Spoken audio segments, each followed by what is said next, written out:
Bismillahirrahmanirrahim. Alhamdulillahi rabbil alamin wa bihi nasta'in ala umuri dunya waddin. Wassalatu wassalamu ala khairil anbiya wal mursalin sayyidina maulana Muhammadin al-amin wa ala alihi wa sahbihi ajma'in.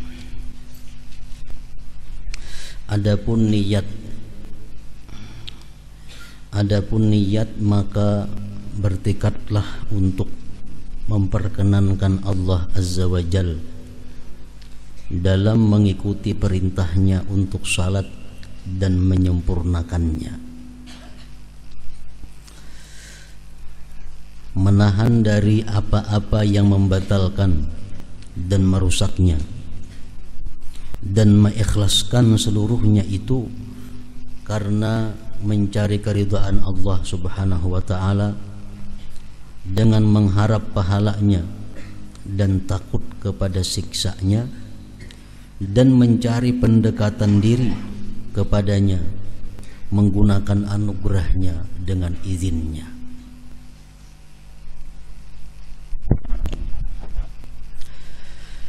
Niat, ada beberapa pengertian masalah niat ini. Ada menurut bahasa, ada niat menurut syara. Sedangkan niat menurut syara itu adalah sesuatu di dalam hati yang besertaan dengan perbuatannya. Itu niat menurut syara. Seperti kita mengangkat takbir Allahu Akbar, dalam hati kita niat. Nah, itu niat menurut syara. Seperti lagi kita berwudu. Kita berwudu itu begitu air atau banyu itu sampai ke muha, di situ kita berniat. Nah, itu orangnya niat pada syara. Sedangkan niat menurut bahasa sesuatu cita-cita. Misalnya kita turun dari rumah hendak menuju masjid sembahyang Jumat. Nah, itu sudah niat karena menurut bahasanya, logatnya. Kita hendak ke Pauduan, mulai rumah hendak ke Pauduan, itu sudah niat menurut bahasa. Tapi kalau menurut syara itu ngarannya hanya cita-cita, niat kaina waktu kita sudah Allahu Akbar, di situ niat nang iyanya. Nah, jadi di sini Imam Ghazali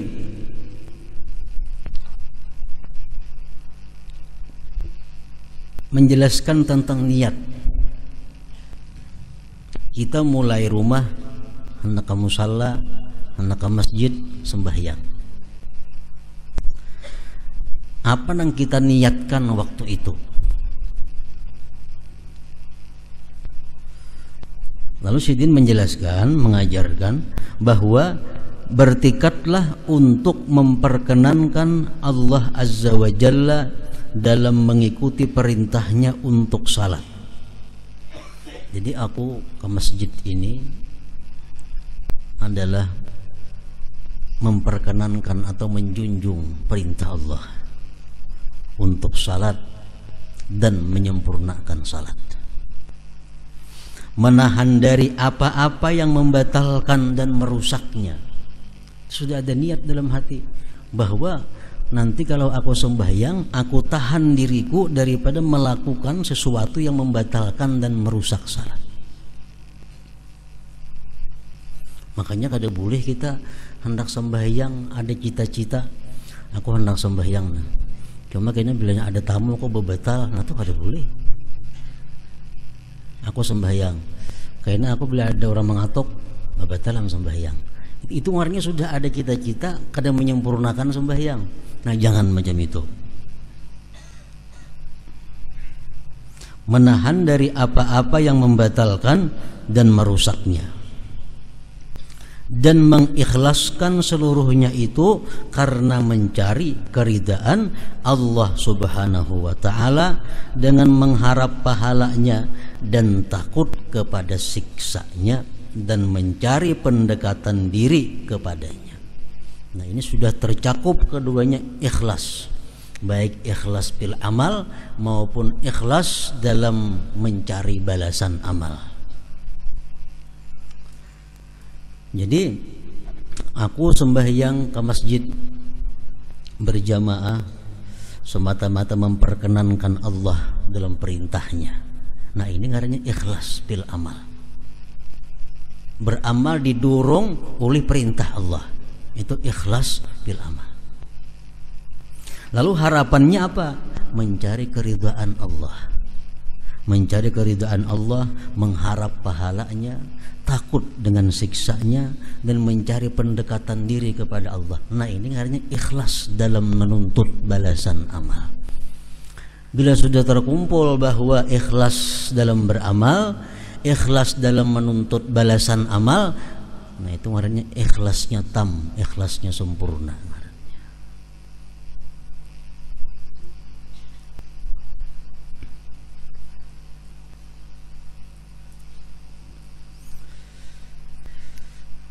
Ada orang umpamanya, aku sembahyang berjamaah turun ke masjid itu semata-mata karena menjunjung perintah Allah, tidak ada yang lain, dorongannya hanya itu.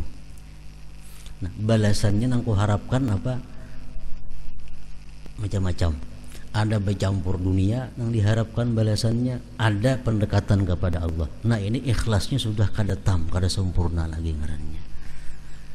Sempurna dikatakan ikhlas itu bila mana karena Allah dan balasannya sifatnya adalah akhirat, sifatnya ukhrawi. Dengan mengharap pahalanya dan takut kepada siksanya dan mencari pendekatan diri kepadanya. Menggunakan anugerahnya Allah dengan izinnya Allah Subhanahu wa ta'ala. Nah, jadi itu bagus dilakukan niat seperti ini sewaktu kita hendak salat, baik mulai turun rumah atau kita berdiri sebelum usalli. Nah, sebelum usalli kita berdiri dahulu, kita ingatkan bahwa aku ini akan sembahyang menjunjung perintah Allah dan bertekad untuk menyempurnakan sembahyang ini sesempurna-sempurnanya, mengharap keridhaan Allah Subhanahu wa ta'ala dalam hati. Nah, hanya usalli fardal asri umpamanya.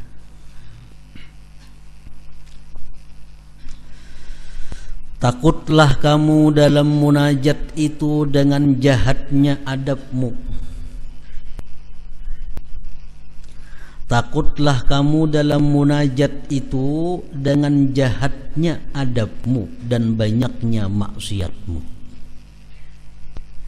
Orang yang banyak menentang, orang yang banyak melanggar perintah atasan, itu kalau berhadapan kepada atasan ada rasa takut.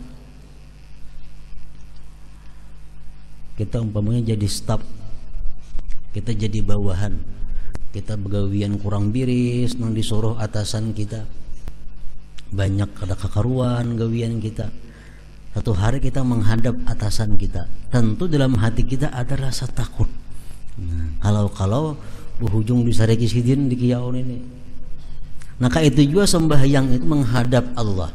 Kalau sebelum sembahyang itu kita ada berbuat maksiat, sebelum sembahyang kita melakukan dosa, hendak sembahyang itu mesti ada takutnya. Kalau kita ada iman di dalam hati, ada iman dan mengerti.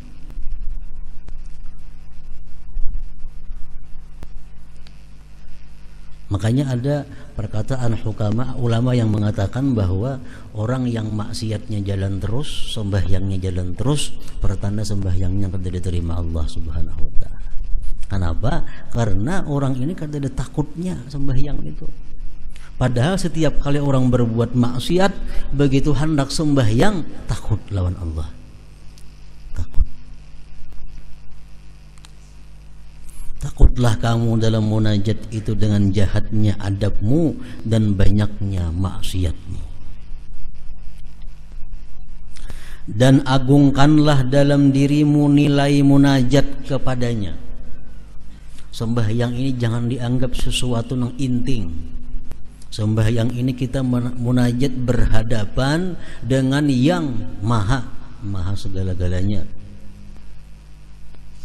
Lihatlah orang yang kamu munajati, lihatlah dengan mata hati orang yang kita pandiri ini siapa, dan bagaimana kamu munajat, dan dengan apakah kamu bermunajat.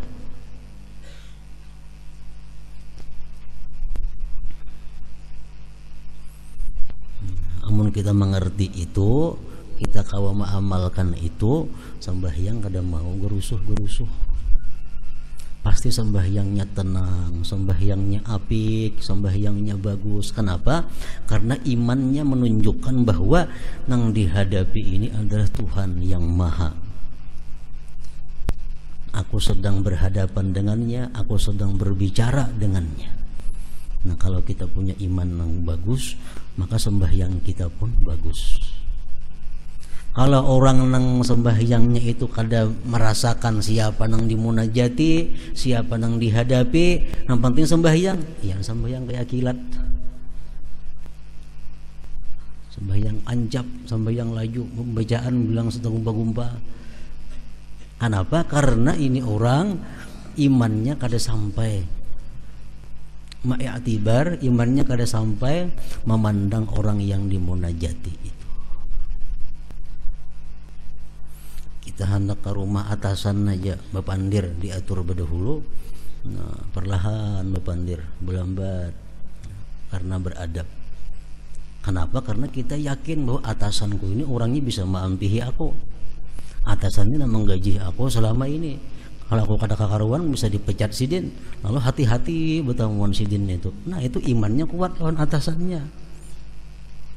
Orang yang imannya kuat lawan Allah yang macam itu juga. Bila mana munajat, sembahyangnya sangat hati-hati.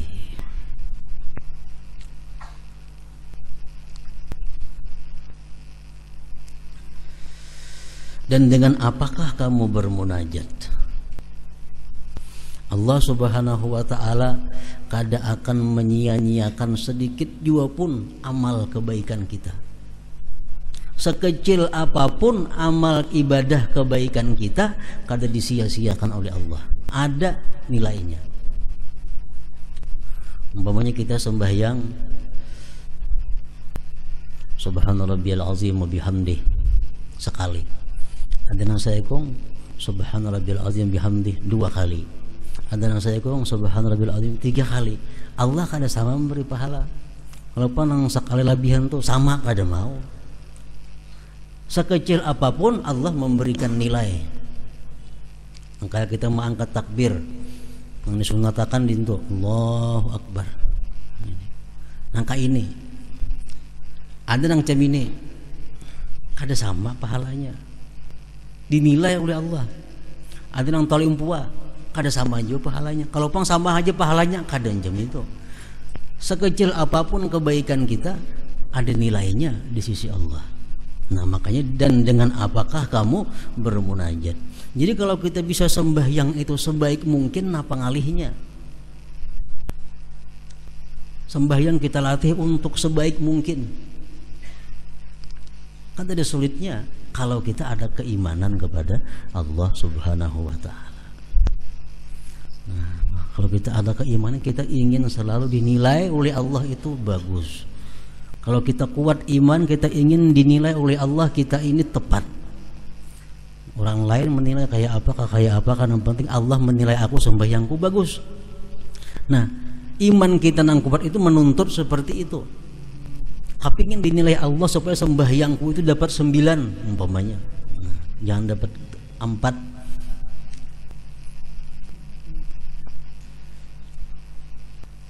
Untuk bagus sembahyang itu menurut aturan yang sebujurnya kadang ngalih.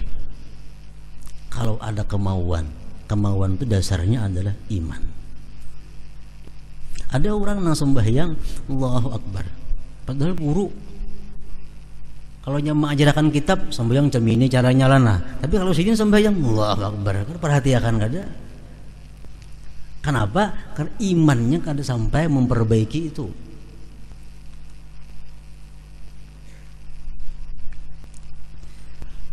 Kada ingin bahwa sembahyang itu dilihat bagus oleh Allah.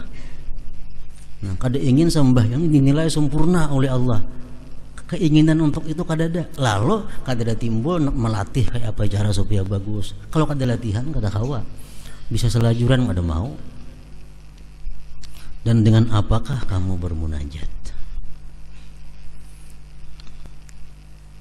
Kayak orang perlombaan musabakah. Itu kan ada tukang nilai bacaannya, yurinya ada. Ada tukang nilai adabnya, gerak-geriknya ada. Ada tukang nilai pakaiannya ada. Kayak itu juga sembahyang kita semuaan dinilai oleh Allah Subhanahu wa taala. Semua dinilai. Sehingga sekecil apapun yang kita baiki itu kada sia-sia. Kalau yuri bisa ada melihat mau kita berbuat baik, tapi kalau Allah taala pasti melihat. Nah, ketika itu sayugianya pelipismu berkeringat karena malu, gemetar persendianmu karena takut, dan pucat muka kamu karena takut. Nah, selama ini aku banyak maksiat, selama ini banyak menentang Allah dalam berbicara, menentang Allah dalam cara berpakaian, menentang Allah dalam cara pergaulan, banyak maksiat kepada Allah dalam cara mencari duit, banyak menentang Allah dalam cara macam-macam. Sekarang aku berhadap kepada Allah. Nah, kalau itu kuat dalam hati, kita akan ada takut dan malu kepada Allah Subhanahu wa taala. Nah, itulah niat tadi. Adapun takbir, maka apabila lidahmu mengucapkannya Allahu Akbar, maka sayugianya hatimu tidak mendustakannya. Allahu Akbar apa artinya? Allah Maha Besar.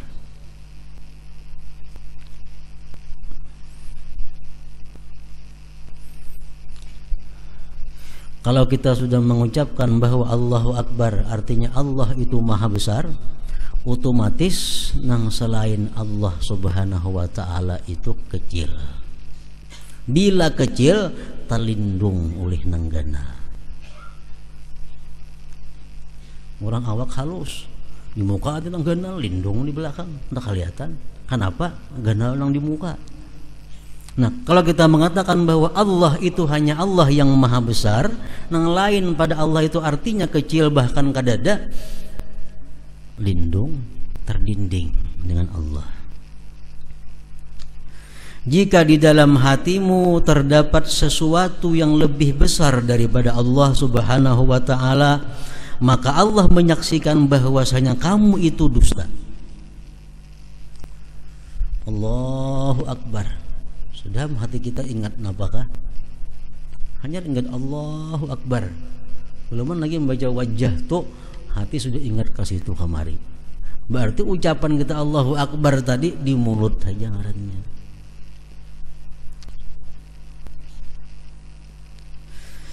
Jika di dalam hatimu terdapat sesuatu yang lebih besar daripada Allah Subhanahu wa taala, maka Allah menyaksikan bahwasanya kamu itu dusta. Meskipun kalimat itu benar, Allahu Akbar itu benar kalimatnya. Sebagaimana dia Allah menyaksikan orang-orang munafik pada perkataan mereka bahwa beliau Muhammad sallallahu alaihi wasallam utusan Allah. Orang munafik datang kepada Rasulullah, wahai Muhammad, engkau adalah Rasulullah. Tapi hati mereka kadang membenarkan. Akhirnya Allah menurunkan ayat kepada Nabi kita, wallahu yashhadu innahum lakadzibun. Hai Muhammad, Allah menyaksikan mereka itu adalah dusta. Karena mulutnya hanya mengatakan bahwa engkau Rasulullah, tapi hatinya tidak percaya engkau Rasulullah. Nah, khawatirnya itu sembahyang kita nih. Begitu kita Allahu Akbar, Allah menyahut kadzabta, dusta engkau, kata Allah. Nah, Allahu Akbar, Allah menyahut kadzabta, engkau dusta.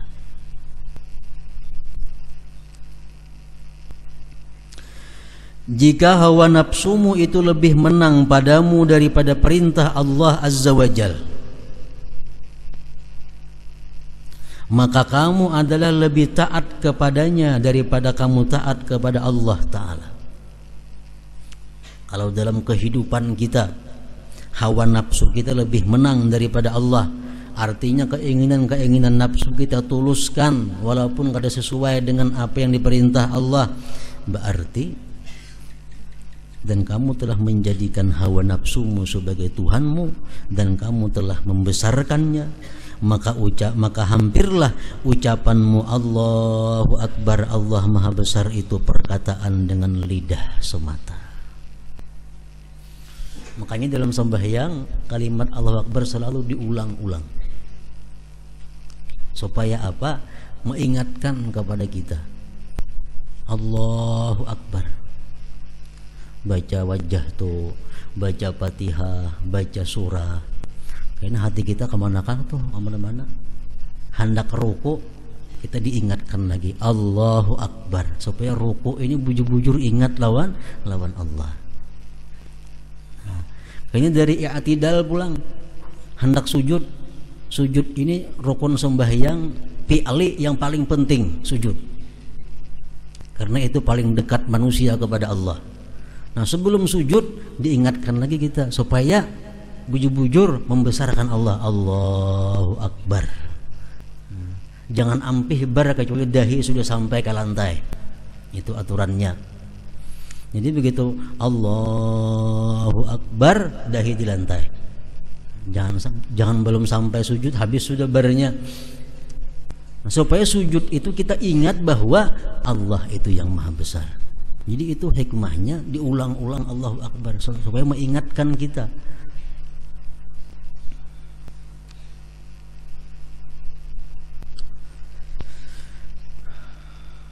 Maka hampirlah ucapanmu Allahu Akbar, Allah Maha Besar itu perkataan dengan lidah semata dan hati telah menyelisihi untuk menolongnya.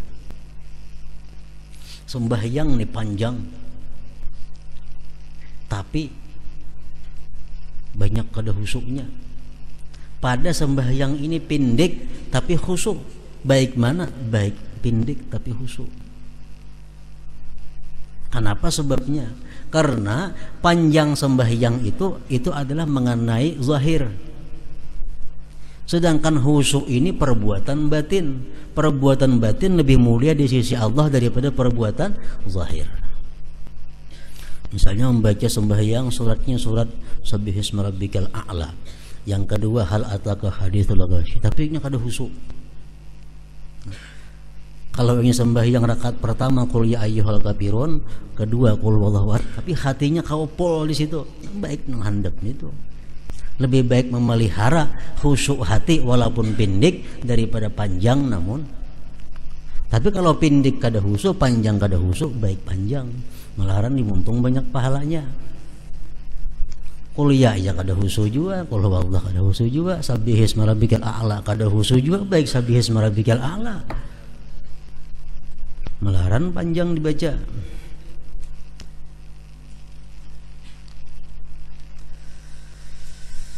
Maka hampirlah ucapanmu Allahu Akbar, Allah Maha Besar itu perkataan dengan lidah semata dan hati telah menyelisihi untuk menolongnya. Alangkah besar bahaya dalam hal ini. Alangkah besar bahaya dalam hal ini. Kalau kita mengucap Allahu Akbar ya Tuhan kadzabta, itu paling besar bahaya.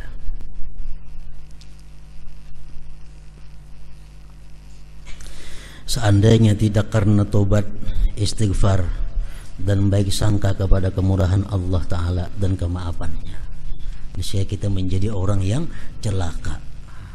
Jawabnya, seandainya tidak karena tobat, istighfar dan baik sangka kepada kemurahan Allah Ta'ala dan kemaafannya, niscaya kita menjadi orang yang celaka. Untung ada tobat. Makanya sesudah sembahyang itu ucapan apa yang paling disuruh kita mengucapkan? Astagfirullah.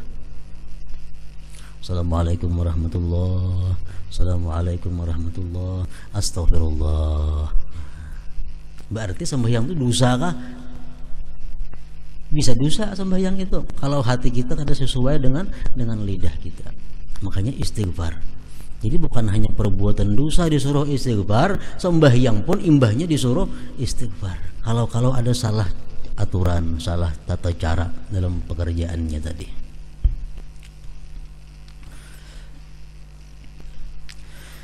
Adapun doaul istiftah atau doa ibtitah jar kita, maka awal kalimatnya adalah ucapan muwajjahtu wajhiya lilladzi fataras samawati wal arda.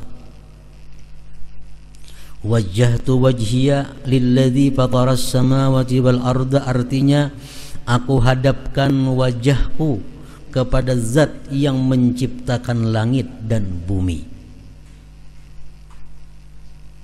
Yang dimaksud dengan wajah muka bukanlah wajah zahir, bukan muha ini. Karena sungguh kamu menghadapkannya ke arah kiblat. Karena muha nang zahirnya hadapnya ke arah kiblat. Sedangkan Allah itu maha suci dari terbatas oleh arah-arah. Sedangkan Tuhan maha suci daripada punya jihad. Sehingga kamu menghadap dengan wajah badanmu kepadanya. Namun hanya wajah hati yang dimaksud itu. Karena hatinya ada bisi wajah juga, hati ada bisi tangan, hati ada bisi mata, hati ada bisi telinga. Hati sama macam awak. Jadi yang kita hadapkan kepada Allah itu adalah wajah hati. Kalau wajah yang zahir hadapnya ke Makkah, ke Baitullah situ. Nah, jadi artinya aku hadapkan wajahku, wajah hati. Namun hanya wajah hati itulah yang kamu hadapkan kepada zat yang menciptakan langit dan bumi.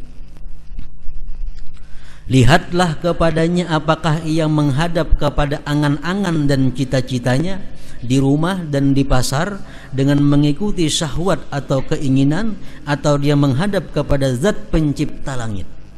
Itu kita menilai. Bujur kadang kita ucapkan itu. Kita mengatakan di mulut wajjahtu wajhiya lilladzi fataras samawati wal ard.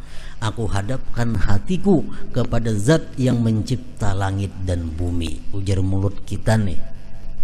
Bujur kada hati kita menghadap zat itu. Nah, takutlah olehmu pada awal pembukaanmu untuk munajat dengan dusta dan mengada-ada. Jangan sampai artinya kita mengucap aku hadapkan hatiku kepada Allah, tapi hati kita ingat ke lain. Jangan sampai itu. Takutlah kamu. Kalau macam itu berarti kita awal-awal munajat kepada Allah diawali dengan dusta. Diawali dengan dusta. Di mulut kita mengaku bahwa kita menghadap Allah, tapi hati kita kadang mendukung itu. Nah, takutlah olehmu pada awal pembukaanmu untuk munajat dengan dusta dan mengada-ada. Dan wajah hati itu tidak akan menghadap kepada Allah Ta'ala kecuali dengan berpaling dari sesuatu yang selainnya. Maka bersungguhlah dalam menghadap wajah itu kepadanya dalam keadaan ini.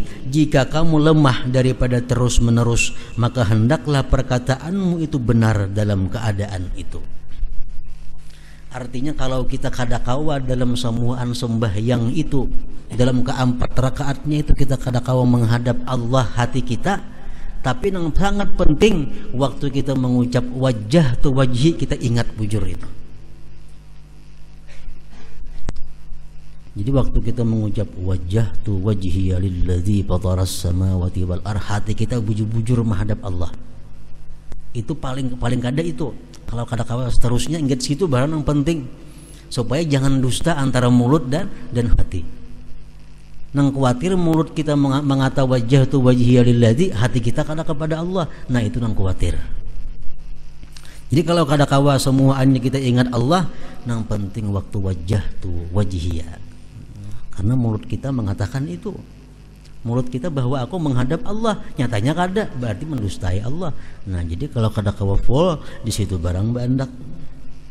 Jika kamu lemah daripada terus menerus, maka hendaklah perkataanmu itu benar dalam keadaan itu. Apabila kamu mengucapkan hanifan muslima, dua ibtitah masih. Artinya hanifah muslimah itu dengan condong dan berserah diri. Maka sayogianya untuk terlintas dalam hatimu bahwa muslim itu adalah orang yang mana orang-orang Islam selamat dari lidah dan tangannya. Jadi waktu kita mengucapkan muslimah, di situ kita ada tikad hati untuk menjadi seorang muslim yang sebenarnya. Muslim yang sebenarnya itu macam apa? Bukan orang mengucap 2 kalimat syahadat. Muslim yang sebenarnya itu adalah di samping mengucap 2 kalimat syahadat, tetapi yang selamat orang Islam lainnya daripada mulut dan tangannya. Al-muslim, kata Rasulullah, man salimal muslimun min lisanihi wa yadihi. Orang Islam itu adalah yang selamat orang Islam lainnya daripada tangan, daripada lisan dan tangannya. Kalau kita menggibah orang, kita bukan muslim yang hakiki. Kenapa? Karena orang lain kada aman di lidah kita. Kalau kita mengganggu harta orang, berarti kita bukan muslim nang musliman hanifan muslimah ini. Nah, jadi waktu kita mengatakan hanifan muslimah dengan condong dan berserah diri, artinya bertekad untuk jadi orang Islam yang sebenarnya. Jika kamu tidak demikian, maka kamu dusta. Kalau masih saja suka menggibah orang, masih suka memfitnah orang, mulut masih suka menyakiti hati orang, berarti perkataan dalam sembahyang hanifan muslimah itu adalah dusta. Maka bersungguh-sungguhlah dalam bertekad atasnya di masa akan datang, dan kamu sesali keadaan-keadaan yang terdahulu. Makanya inna salat tanha anil fahsya wal munkar.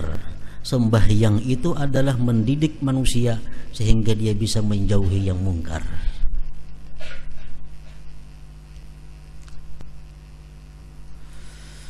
Dan apabila kamu mengucapkan wa ma ana minal musyrikin, hanifan muslimah wa ma ana minal musyrikin, artinya dan tidaklah saya termasuk golongan orang-orang musyrik, orang-orang yang menyekutukan Allah, maka lintaskanlah di hatimu syirik khafi. Kalau umat Nabi Muhammad sudah jelas kadang-kadang menyembah patung, kadang menyembah berhala, kadang menyembah matahari bulan umat Nabi kita. Berarti dimaksud dengan wa ma ana minal musyrikin ini adalah tidaklah aku tergolong orang-orang yang musyrik, artinya orang-orang yang riya, orang-orang yang menyekutukan Allah dengan syirik yang khafi. Karena Allah Ta'ala berfirman, "Faman kana yarju liqa'a rabbih falyamal 'amalan shalihan wa la yusyrik bi'ibadati rabbih ahada." Artinya barang siapa yang mengharap bertemu dengan Tuhannya, maka hendaklah dia beramal dengan amal salih dan jangan mempersekutukan seorang pun dalam beribadah kepada Tuhannya. Ini ayat turunnya ketika salah seorang sahabat Rasulullah datang kepada Rasul. Wahai Rasulullah, bagaimana ulun bersedekah? Ulun bersedekah itu semata-mata karena Allah, didorong artinya oleh perintah Allah. Tapi ulun berharap dengan sedekah itu Allah meridai dan manusia meridai. Allah senang, manusia senang. Nabi kita kadang menjawab karena belum turun wahyu. Turun wahyu, faman kana yarju liqa'a rabbih falyamal 'amalan shalihan wa la yusyrik bi ibadati rabbih ahada. Barang siapa yang berharap bertemu dengan Tuhannya, maka hendaklah ia beramal dengan amal saleh dan jangan mempersekutukan seorang pun dalam beribadah kepada Tuhannya. Berarti nang tadi kada asik ngarannya.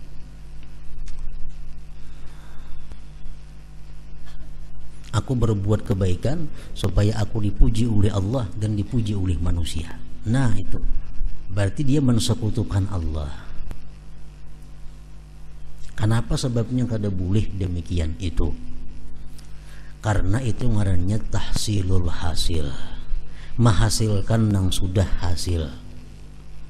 Cukup kita beriktikad di dalam hati supaya dipuji Allah, ingat situ aja, titik. Kalau sudah kita bertikad bahwa kita supaya dipuji Allah, manusia umpat juga memuji walaupun kada kita kehendaki. Manusia pasti memuji kita. Kalau kita berniat supaya disenangi oleh Allah, cukup ingat situ.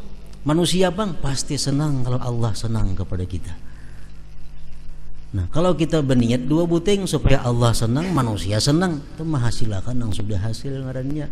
Cukup aja sudah Allah. Bila Allah senang, manusia pasti senang. Manusia senang, Allah belum tentu senang. Belum tentu. Barang siapa yang mengharap bertemu dengan Tuhannya, maka hendaklah ia beramal dengan amal saleh dan jangan mempersekutukan seorang pun dalam beribadah kepada Tuhannya. Ayat ini turun mengenai orang yang bermaksud bertujuan dengan ibadahnya wajah atau keridaan Allah dan pujian manusia. Jadilah kamu orang waspada dan takut terhadap syirik ini. Dan rasakanlah malu dalam hatimu jika kamu telah mensifati dirimu bahwa kamu tidak termasuk golongan orang-orang musyrik dengan tanpa terbebaskan dari syirik ini, syirik khafi. Kita mengaku di hadapan Allah, wa ma ana minal musyrikin, tidaklah aku wahai Tuhan termasuk orang-orang yang musyrik. Kalau kita masih selama ini ada riya, nah kita mesti malu di hadapan Allah membaca bacaan itu. Sesungguhnya nama syirik itu menempati pada yang sedikit dan banyak daripadanya. Baik sedikit campurannya atau banyak, sudah berhak disebut syirik ngarannya.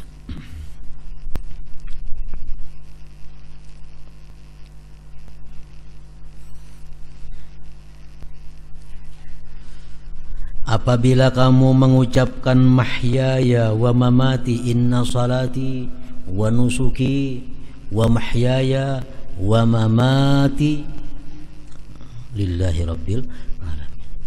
Inna salati, sesungguhnya sembahyangku. Sembahyangku nih, dan sembahyang bang. Inna salati, sesungguhnya sembahyangku. Wa nusuki, dan ibadah-ibadahku. Wa mahyaya, hidupku. Wa mamati, dan matiku. Lillahi rabbil alamin, bagi Allah Tuhan semesta alam. Ini pengakuan di hadapan Allah. Maka ketahuilah bahwasanya ini adalah keadaan hamba yang hilang bagi dirinya. Artinya kalau sudah pengakuan macam itu, kita sudah kada memiliki lagi diri kita. Kenapa? Sembahyang karena Allah, ibadah karena Allah, hidup karena Allah, mati karena Allah. Segandiri kada ada lagi artinya. Nah, kalau kita benar-benar itu, kita orang yang sudah kada memperhatikan lagi terhadap bagian-bagian diri kita. Bahwasanya ini adalah keadaan hamba yang hilang bagi dirinya. Namun maujud ada bagi tuannya. Jadi orang yang macam itu artinya orang yang bujur-bujur 100% hidup matinya untuk Allah. Tinggal kita apakah bujur atau kada pengakuan kita itu. Inna salati, sesungguhnya sembahyangku. Wa nusuki, ibadah-ibadahku. Wa mahyaya, hidupku. Wa mamati, matiku. Lillahi rabbil alamin.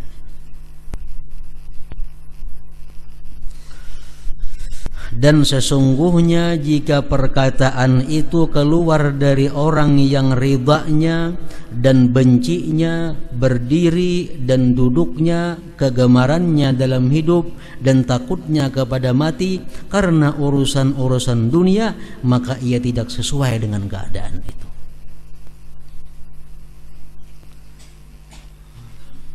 Kalau hidupnya dihabiskannya banyak urusan dunia, kada bujur, maka tadi wa mahyaya dan hidupku ini,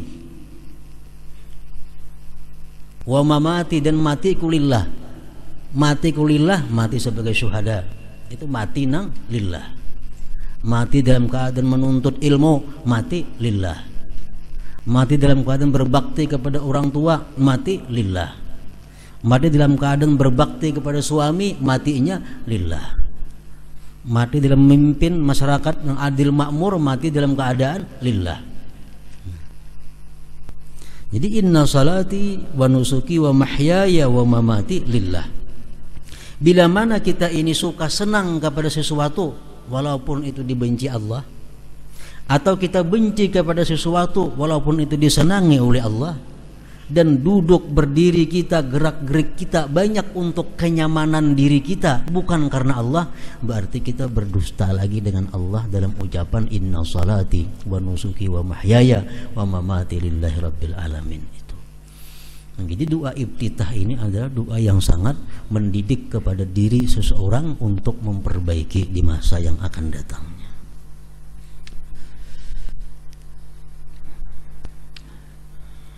Dan sesungguhnya jika perkataan itu keluar dari orang yang ridhanya dan bencinya, berdiri dan duduknya, kegemarannya dalam hidup dan takutnya kepada mati karena urusan-urusan dunia, maka ia tidak sesuai dengan keadaan itu ucapan inna salati wa nusuki wa mahyaya wa mamati lillahi rabbil alamin tadi.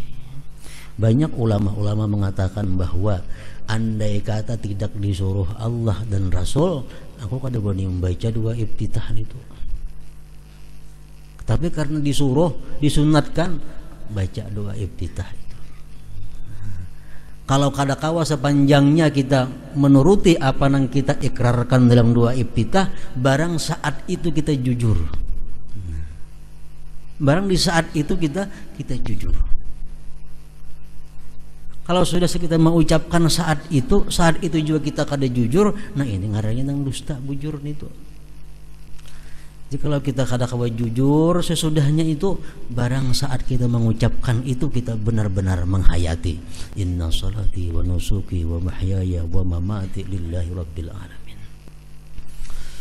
Nah, kemudian dan apabila kamu membaca a'udzubillahi minasyaitonirrajim, artinya aku berlindung kepada Allah dari syaitan yang terkutuk.